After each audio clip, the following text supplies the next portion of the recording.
Treasure Island, Chapter 5, The Last of the Blind Man.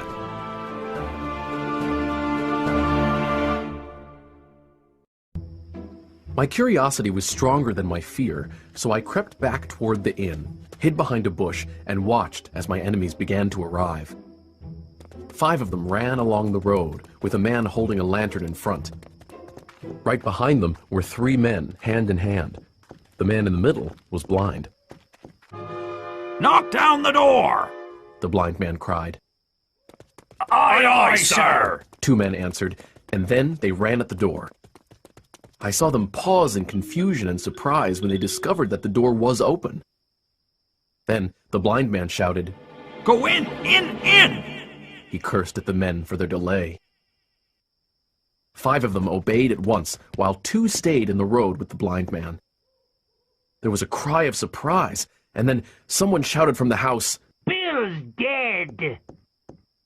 The blind man swore again. "Search him, and then get the chest!" I could hear their feet rattling up our stairs. They made the whole house shake.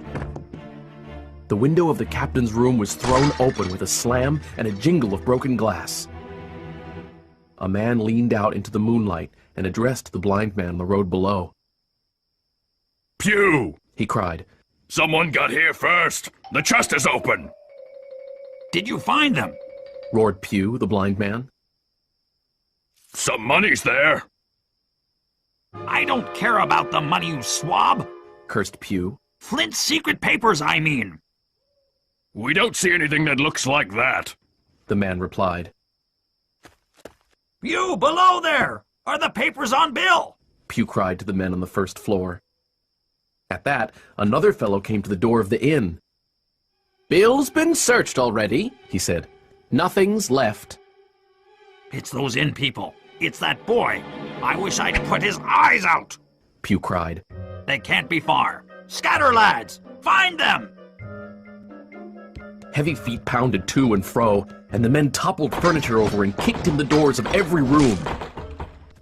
Then the men came out again, one after another, onto the road. "They aren't here!" One announced.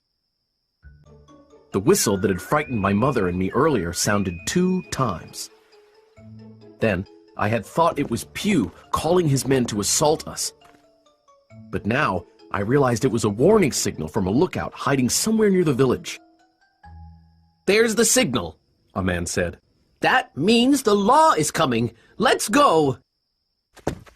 "You dogs, you're so close!" cried Pew. "Scatter and look for Bill's secret. Oh, if I only had eyes." At Pew's urging, 2 fellows began to look here and there, but half-heartedly, with an eye to their own danger all the time. The rest stood on the road, unsure what to do. "You could be as rich as kings, you fools!" Pew shouted. "But you're just standing around! I'll end up a poor beggar when I could be riding in a fine coach! If you had any guts, you'd catch that boy!" "Forget it, Pew. We've got the money," grumbled one man. "The boy and his parents might have hid the papers," Another said. "Take the money, Pew, and don't stand here squawking." Pew struck blindly at his men right and left, with his stick hitting a few of them. They, in turn, cursed at the sightless villain and tried in vain to catch the stick and take it from him. Their quarrel saved my mother and me, for while it was raging there was another sound. Horses galloping. The pirates heard it too. They turned and ran, separating in every direction, so that in half a minute no one remained but Pew. He tapped up and down the road in a frenzy, groping and calling. Finally, he took a wrong turn and ran a few steps past me, crying, "Alan! Tom! Job!" and other names. "Don't leave old Pew! Mates, not old Pew!" The noise of the horses grew louder, and 5 riders swept down the road at a full gallop. Pew screamed and ran straight into a ditch, but he was on his feet again in a second and made another dash, now utterly bewildered, right into the path of the nearest horse. The rider tried to stop, but Pew went down with a terrible cry. The 4 hoofs trampled him as he fell on his side, and then collapsed face down, moving no more. As the riders pulled up, I leaped to my feet, horrified at the accident. A lad from the village was trailing behind the horseman. "These men are military officers," he told me. "I met them and recruited them to help on my way to Dr. Livesey's." Pew was dead, and his crew had fled back to their ship, chased by the horsemen. As for my mother, we carried her to the village, and cold water and smelling salts soon had her back to normal. When I finally returned to the Admiral Benbow with Captain Dance, one of the officers, I saw that the house was completely wrecked. "We are ruined!" I cried, looking at the result of the pirates' furious hunt. Captain Dance was sympathetic.